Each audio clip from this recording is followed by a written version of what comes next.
आपण पाहत आहात नाशिक खबर न्यूज, जनतेचे हक्काचे व्यासपीठ।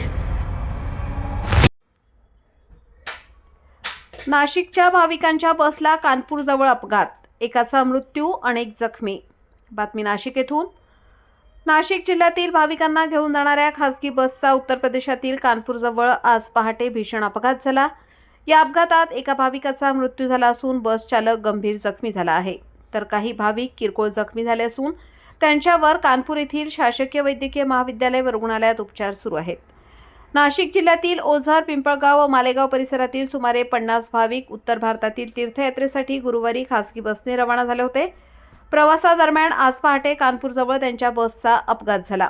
घटनेची माहिती मिळताच नाशिकचे जिल्हाधिकारी आयुष प्रसाद यांनी तात्काळ कानपूर जिल्हा प्रशासनाशी संपर्क साधून जखमी भाविकांना सर्वतोपरी मदत करण्याची विनंती केली। त्यानुसार जखमींना कानपूरच्या शासकीय वैद्यकीय महाविद्यालय व रुग्णालयात दाखल करण्यात आले असून त्यांच्या उपचारासाठी प्रशासनाकडून विशेष लक्ष दिले जात आहे। मदतीसाठी अप्पर जिल्हाधिकारी दर्जाच्या अधिकाऱ्यांचीही नियुक्ती करण्यात आली आहे। दरम्यान निफाडचे आमदार दिलीप बनकर यांनीही जिल्हाधिकारी आयुष प्रसाद तसेच कानपूर प्रशासनाशी संपर्क साधून जखमी भाविकांची विचारपूस केली असून त्यांना तातडीने आवश्यक वैद्यकीय उपचार मिळावेत असे निर्देश दिले आहेत। थाना क्षेत्र पनकी में इंडस्ट्रियल एरिया चौकी अंतर्गत एक एक्सीडेंट होता है, जिसमें एक बस जो कि नासिक से आ रही थी, ये खड़े ट्रक से टकरा जाती है, जिसमें एक व्यक्ति की मृत्यु हो जाती है। तत्काल वहां पुलिस मौके पर पहुंचती है।